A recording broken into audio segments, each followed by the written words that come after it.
Mahal kita, Lisa. Kailangan kita. Hindi ko mapapatawad ang sarili ko pag nawala ka sa akin.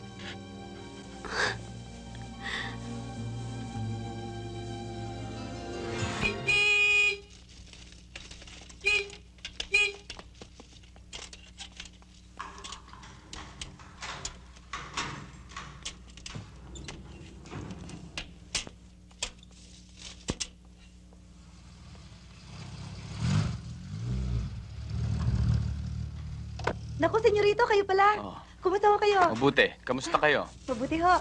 Yung mga bagahe nasa likod. Ah,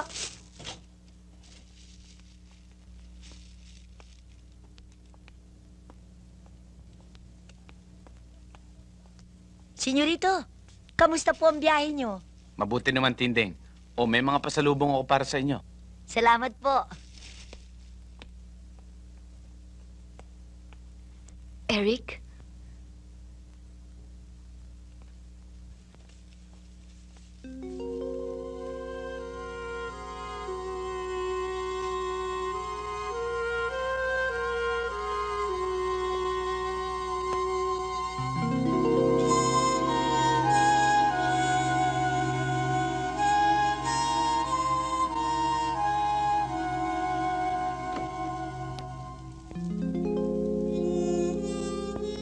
Kamusta ang biyahe niyo?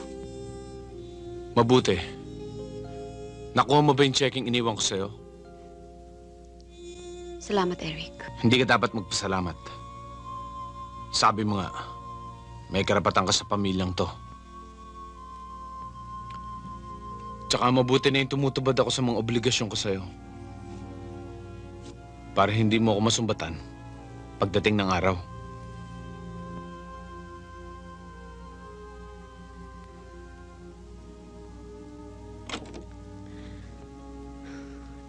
Akala ko tuluyan mo nang nakalimutang may asawa kang tao. Eric, bakit ganon? Marami kayong kasalanang nagawa sa akin. Pero wala kayo narinig. Pero ako, ni hindi mo pa napapatunayan nagkasala ako sa'yo. Hindi mo ako mapatawad. Bakit hindi mo itanong sa akin, Eric? Kung bakit andito pa ako hanggang ngayon? Sa maniwala ka't sa hindi lamang si Junjun ang dahilan. Matagal ko na rin tinanggap na wala na si Benny. Na hindi ako sumama sa kanya sa libingan. Bakit lahat ng minamahal ko nawawala sa akin? Inaagaw sa akin. Si Benny. Si Junjun. Ang inay. Ang ating anak. Ikaw, Eric. Ikaw. Kung mahal mo ako, mahal din kita.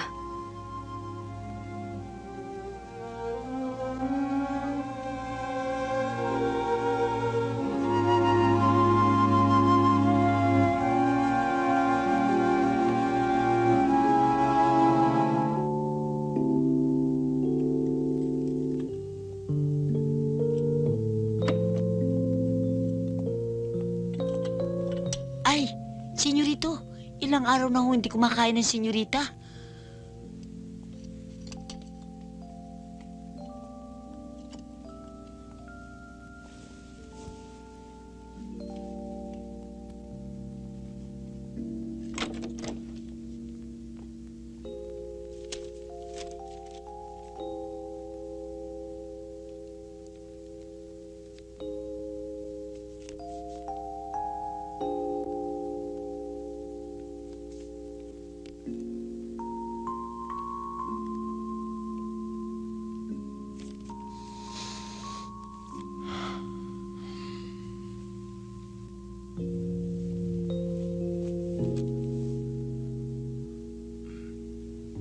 Kung mahal mo ko, mahal din kita.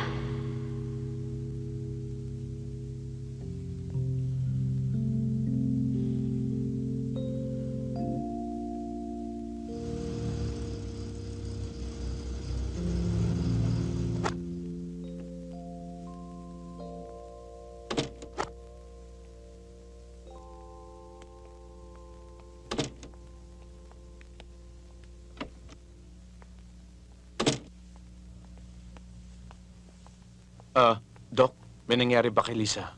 She's in bad shape, Eric. Kaya pinagbiling ko rin, i-confine na natin sa ospital.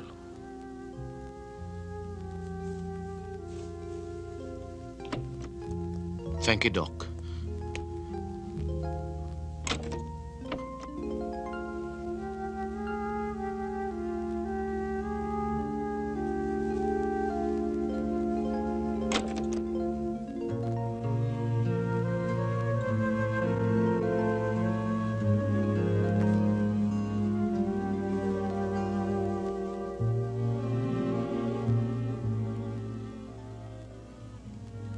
I'm sorry, Lisa. I'm sorry.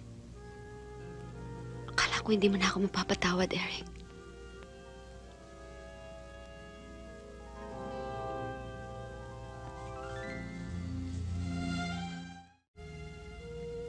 Hindi pala.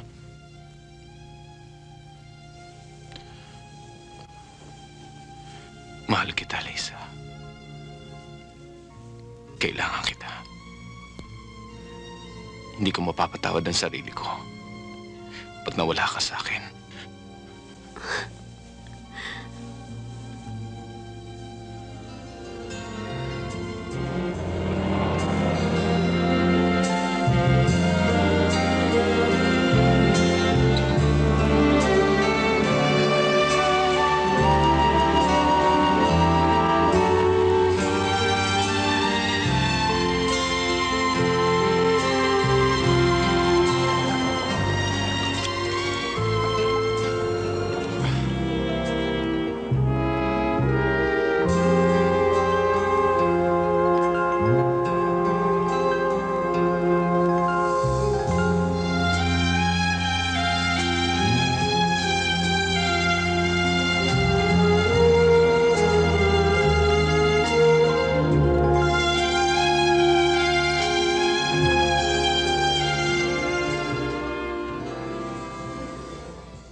Aga mo nagising, ah.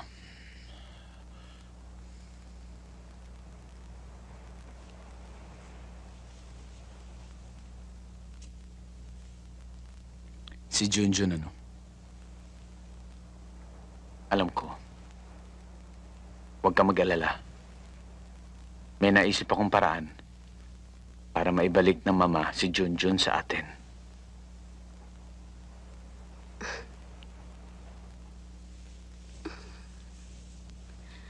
You son of a...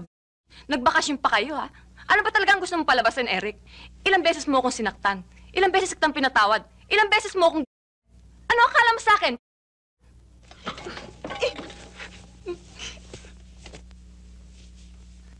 Ready for lunch, sweetheart?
Hello. This is Manila International. I have a call for Mrs. Francia Monteverde. Hold on. Mrs. Monteverde, there's an overseas call for you. I'll take it. Could you take care of this for me, for Yes, Junjun? of course. Thank you. Hello?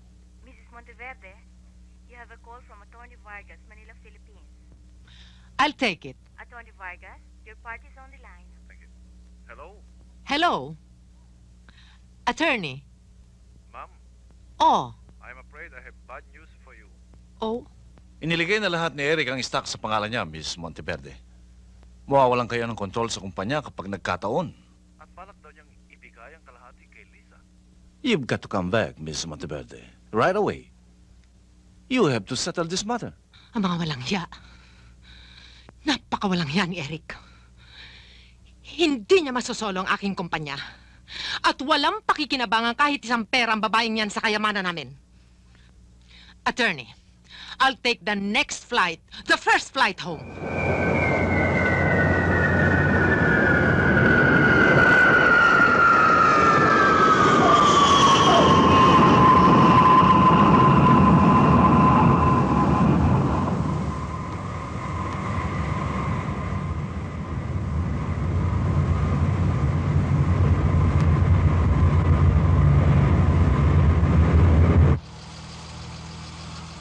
Ay! Naku! Ma'am! Naku! Senyora, maligayang pagdating po. Si Junjun. Ako, laki-laki na. Junjun. Junjun. Oh, nakita mo na? Hindi ba ang laki-laki na ng apo ko? Pogi. Oh, hindi ba ang ganda-ganda niya? Naku, oh, cute na cute. Oh, sige Opo, na. ma'am. This is blackmail. I'm sorry, ma. But this is our last recourse. Si Junjun, Mama, kapalit ng buong kumpanya. Ito ang mga papeles na pipirma nyo. Anong nakita mo sa babaeng yun at nagawa mo sa akin to, Eric? Kung mahal mo ang isang tao, Mama, magagawa mo ang lahat. Naisahan niyo ako. Sige, kunin niyo lahat ang hinutot niyo. Pero hindi ko ibibigay si Junjun, akin ang apo ko. Nawala na ako ng isang anak. At hindi ako natatakot mawala ng isa pa, lalo na kung kasing walang hiya mo! At kung may natitira ka pang kahihiyan, ibalik mo sa akin ang kabuhayan ko! Ibalik mo! Hindi ko magagawa yun, Mama. Nasa inyo pa siya.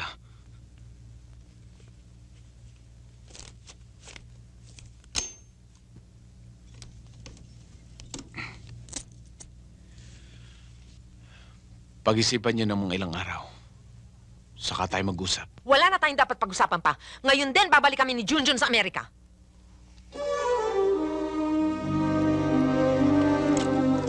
Junjun? Tindeng? Tindeng? Si Junjun? Po?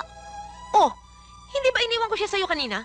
Nung iakyat po namin ang mga maleta niyo, senyora, iniwanan ko po muna kay Senyorita Lisa dyan.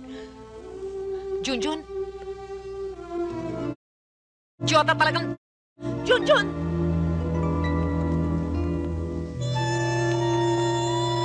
Junjun? Taxi!